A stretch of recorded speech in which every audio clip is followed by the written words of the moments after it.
Hello students, I am Dr. Umesh Bansod from the Department of English, J.M. Patel College, Bhandara, Maharashtra.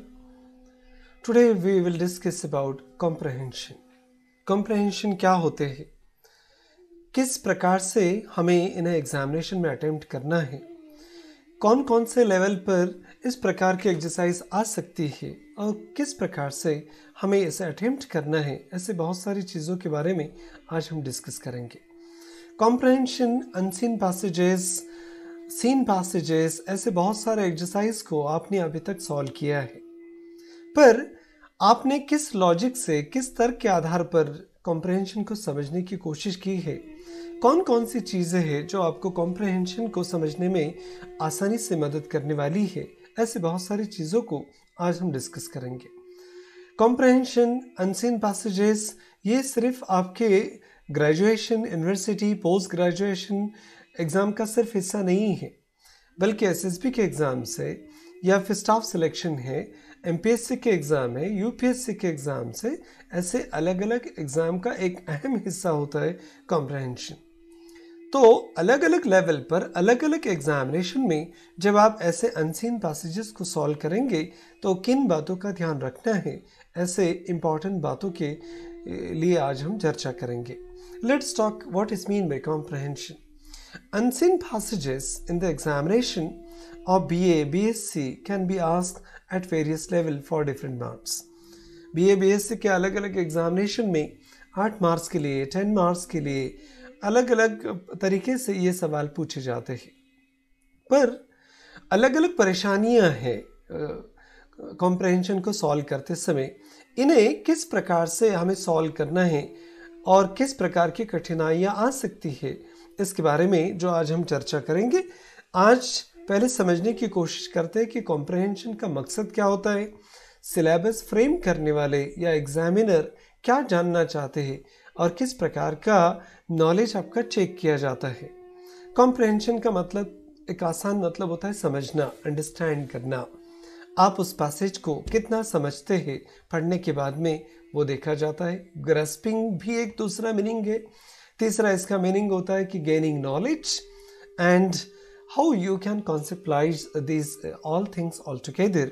These are different meanings of the comprehension. But one thing is important, understanding the passage, and after understanding, answering the questions. These are two important exercises you have to do while solving comprehension. अब एक अहम सवाल, what do you do while solving unseen passage? unseen passage को solve करते समय आप क्या करते हैं, ये कुछ सवाल भी हम समझने की कोशिश करते हैं. आप कहेंगे हम पैसेज पढ़ते हैं, ठीक है. आप रीड करते हैं पैसेज को, ये भी ठीक है. पैसेज को फिर से आप पढ़ते हैं क्योंकि आपको क्वेश्चन ही वैसा पूछा गया है कि read the passage carefully and you try to understand the meaning. आप फिर जिस पैसेज को पढ़ते हैं उस पैसेज को समझने का प्रयास करते हैं. ये कुछ नेचुरल प्रोसेस है. फिर आप क्वेश्चंस पढ़ते हैं, फिर आंसर ढूंढने की कोशिश करते हैं and try to find out answers. अब पैसेज को पढ़ना, पैसेज को फिर से पढ़ना, फिर उसको समझने की कोशिश करना, फिर सवालों को पढ़ना, फिर उसके जवाब ढूंढने की कोशिश करना, क्या तरीका सही है कि गलत है, वो भी हम जानने की कोशिश करेंगे क्योंकि अंत में हमें आंसर्स लिखने भी है. तो आंसर्स कम से कम समय में आसानी से कैसे लिखे जा सकते हैं और इन्हें सॉल्व करने के लिए क्या क्या करना चाहिए, इन डिफ़िकल्टीज़ को कैसे दूर किया जा सकता है, वो डिफ़िकल्टीज़ को दूर करने के तरीके भी जानेंगे. पहले हम डिफ़िकल्टीज़ भी जान लेते हैं कि अनसीन पैसेज में, कॉम्प्रहेंशन में कौन कौन सी परेशानियां हमें आती है. सबसे पहली परेशानी तो यह है कि we have the problem in understanding the passage. हर एक व्यक्ति के पास बहुत ज़्यादा वोकैबुलरी है और वो हर एक चीज़ को समझता है, ऐसा ज़रूरी नहीं है। इसलिए सबसे ज़्यादा परेशान करने वाली यही एक बात होती है कि हमें पैसेज समझने में तकलीफ होती है। जैसे जैसे आपके एग्जामिनेशन का लेवल बदलते जाएगा, 10th के पैसेजेस, 12th के पैसेजेस, डिग्री में आने वाले अनसीन पैसेजेस और कॉम्पिटिटिव एग्जाम में आने वाले पैसेजेस, इनमें ज़मीन आसमान का फ़र्क होता है। कुछ पैसेजेस तो पढ़ने के बाद आप चक्कर खा के गिर के धराशायी हो जाएंगे। इस प्रकार के पैसेजेस रहते हैं कि आप बिल्कुल नहीं समझ पाते कि स्टार्टिंग में क्या बात कही है, अंत में उसके क्या मायने हैं। इतने कंफ्यूज कर देने वाली चीज़ें उस पैसेज में होती है। इसलिए सबसे इम्पॉर्टेंट पार्ट और तकलीफ है पैसेज को समझना। दूसरी एक तकलीफ आप फेस करते हैं डिफ़िकल्ट वर्ड्स का होना। अब कुछ वर्ड्स डिफ़िकल्ट होंगे ही, ज़रूरी नहीं है हर शब्द हमें समझ में आए। ऐसे कठिन शब्दों से कैसे पार पाया जाए, उस समस्या को भी हम डिस्कस करेंगे। अगर सिंपल सेंटेंसेस है तो हम आसानी से समझ लेंगे, पर अगर पैसेज में कॉम्प्लेक्स सेंटेंसेस है, मिश्रित वाक्य अगर है, लंबे लंबे वाक्य अगर है, तो ऐसे वाक्यों को किस प्रकार से समझेंगे। ये सेंटेंसेस जानबूझकर आपको कंफ्यूज करने के लिए भी दिए जा सकते हैं। कभी कभी क्वेश्चंस को रीशफल किया जाता है। पहला क्वेश्चंस तो है, पर ज़रूरी नहीं है उसका जवाब पहली लाइन से ही आपको मिले। उसका हो सकता है बीच में जवाब हो या पैराग्राफ के एंड में जवाब हो। तो रीशफलिंग ऑफ क्वेश्चंस भी स्टूडेंट को कंफ्यूज करता है अनसीन पैसेज को सॉल्व करते समय। सबसे अहम बात है टाइम रिस्ट्रिक्शंस। बहुत सारे क्वेश्चंस भी आपको सॉल्व करने हैं ना, एक ही सवाल तो है नहीं कि जिसे सॉल्व करने के लिए आप 1 घंटा आधा घंटा दे सकते हैं। टाइम रिस्ट्रिक्शंस आपके कन्फ्यूजन्स को और बढ़ाता है, क्योंकि रेत की तरह समय फिसलता जाएगा, घड़ी के कांटे आगे बढ़ते जाएंगे और समय फिर शॉर्ट महसूस होने लगेगा। तो ज़्यादा से ज़्यादा समय भी हम दे नहीं सकते, कम से कम समय में कॉम्प्रिहेंशन को समझना है और सॉल्व करना है। First, second, third read does not give the clear idea. कभी कभी ऐसा होता है, पहली बार पढ़ रहे, दूसरी बार पढ़ रहे, तीसरी बार भी पढ़ लिया, पर पैराग्राफ की आइडिया समझ में नहीं आ रही है। ऐसी अगर परेशानियां आपके सामने अगर खड़ी है, तो इन समस्याओं से निपटने के लिए कौन कौन सी बातों का ध्यान रखना है, हम उन्हें भी समझ लेते हैं। प्रिकॉशंस, किन चीज़ों का ध्यान में रखना है वो भी देख लो। You are asked to read the passage carefully. आपको गोल गोल घुमाने के लिए सवाल ही कुछ इस तरीके से बनाया गया है। आपको क्या कहा गया है? Read the passage carefully. और आप आज्ञाकारी विद्यार्थी हैं, आप तो पैसेज ही पढ़ते रहेंगे, पर you have to read the first the questions carefully. आप पैसेज को छोड़कर क्या पूछा गया है उसको थोड़ा सा बाजू में रखिए, आप क्वेश्चंस को पहले पढ़ लीजिए, क्योंकि एग्जामिनर तो चाहता है आप पैसेज को पहले पढ़े ताकि आपका ज़्यादा से ज़्यादा समय उसमें जाए, पर आपने उस सूचना को जरा बाजू में रखकर इस दूसरी सूचना को ध्यान में, you have to read first the questions carefully. आप क्वेश्चंस को ध्यान से पढ़िए, क्योंकि यही क्वेश्चंस आपको पैराग्राफ पढ़ने की दिशा को निर्धारित करेंगे। आप यूं ही वेवर्ड की तरह या दिशाहीन तरीके से पैराग्राफ ना पढ़े, ये क्वेश्चंस आपको गाइडलाइंस बन जाएंगे पैराग्राफ किस दिशा में पढ़ना है। Underline the important keywords. आपके पास पेंसिल्स होगा, यू कैन यूज इट। आप पेंसिल से पैराग्राफ में इंपॉर्टेंट कीवर्ड्स को अंडरलाइन करते जाइए and do not focus on trivial information. Paragraph पढ़ते पढ़ते आपको समझ में आने लगेगा कि कुछ इन्फॉर्मेशन तो फालतू की इन्फॉर्मेशन है जो ज़्यादा ज़रूरी नहीं है, गैर ज़रूरी है, बाकी इन्फॉर्मेशन की तुलना में कम ज़रूरी है, तो उसके ऊपर ज़्यादा ध्यान ना दे तो आप इस चंगुल से बच सकते हैं, इस जाल में फंसने से बच सकते हैं। रीडिंग द पैसेज फर्स्ट और रीड द क्वेश्चन। अब ये दो सवाल आपके सामने, मैं पहले पैसेज पढ़ूं कि पहले क्वेश्चंस पढ़ूं? ये दोनों चीज़ें में से एक कोई भी फैसला लेने के लिए आपको अपनी स्ट्रेंथ को, अपनी ताकत को भी पहचानना होगा।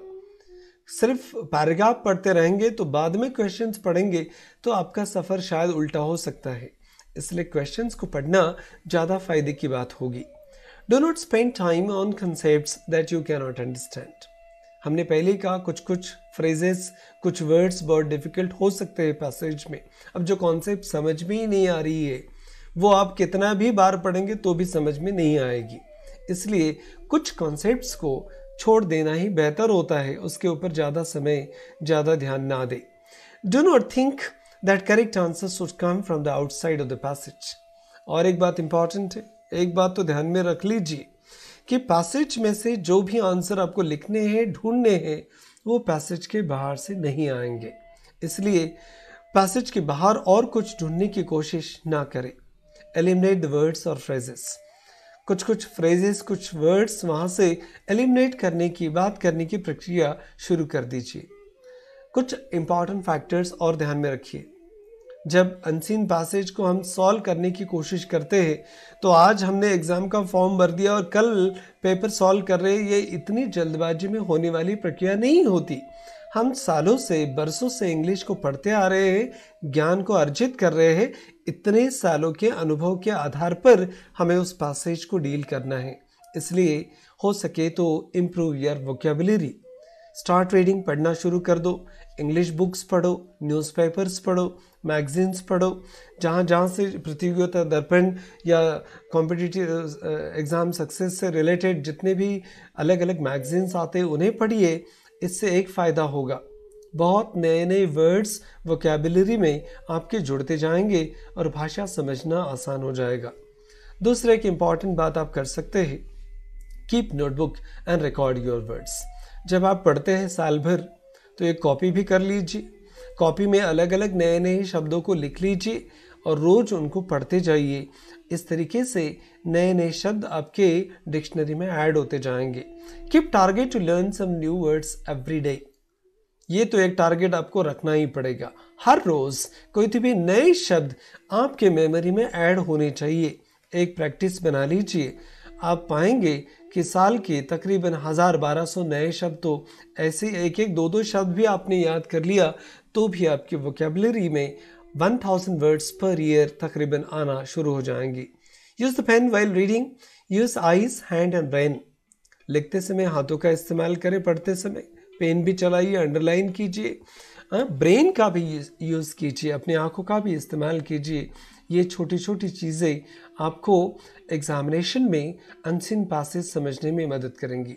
सबसे इम्पॉर्टेंट बात है, मोस्ट रीडिंग कॉम्प्रहेंशंस आर कॉम्प्लेक्स। बहुत सारे रीडिंग कॉम्प्रहेंशन जो भी आएंगे आपको वो कॉम्प्लेक्स रहेंगे, बिल्कुल साफ सुथरे और आसान नहीं रहेंगे। Improve your reading speed. समय की पाबंदी भी है, जल्दी जल्दी पढ़ना और फटाफट समझना, इस प्रोसेस को भी आपको बढ़ाना पड़ेगा। अब एक आसान तरीका हो सकता है सॉल्व प्रीवियस पेपर्स।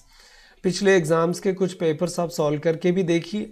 एक कोई भी अनसीन पैसेज किसी भी एग्जाम का लीजिए, उसको सॉल्व करने की कोशिश कीजिए। आप कितने पानी में हैं, आप कितने अंडरस्टैंड कर लेते हैं लैंग्वेज को, आपको बिल्कुल समझ में आना शुरू हो जाएगा। और ओवरकम पैनिक, जितने ज़्यादा प्रैक्टिस आप करेंगे आपके मन के भीतर जो डर बैठा हुआ है वो डर जाता रहेगा और 100-50 पैसेजेस जब सॉल्व हो जाएंगे तो ये एक्सरसाइज बिल्कुल आपको नहीं लगेगी। इसलिए डर को अपने मन से निकाल दीजिए और आत्मविश्वास कभी खोने मत दीजिए। Learn what works best for you. ये सारे सुझाव है, इसमें से कौन सा सुझाव आपके लिए लागू होता है और आपको सूट करता है वो आपको देखना पड़ेगा। ये एक अनसीन पैसेज आपके लिए दे रहे हैं, ये मेमोरेबल आइडियाज़ और मेमोरीज़ के बारे में है और 1917 की घटना के बारे में पंडित जवाहरलाल नेहरू जब लिखते हैं तो किस प्रकार से बापूजी से वो प्रेरणा लेते हैं और इंदिरा गांधी को किस प्रकार से एडवाइस करते हैं, इस थीम के ऊपर आधारित ये पैसेज है। आप इस पैसेज को पॉज करके पढ़ लेना और कुछ क्वेश्चंस हमने एंड में दिए हैं, इन क्वेश्चंस को भी पढ़कर समझने की कोशिश करना। तो पहले आपको इन क्वेश्चंस को पढ़ना है, फिर पैसेज को हाथ लगाना है और ऐसे कई पैसेज आप घर में सॉल्व करके देखिए। आप पाएंगे कि आपके ये छोटे छोटे प्रयास भी आपको कामयाबी की तरफ ले जाएंगे। किसी भी एग्जामिनेशन में अनसीन पैसेज सॉल्व करने के लिए आप सभी को शुभकामनाएं। Thank you very much for listening this lecture. Wish you all the best.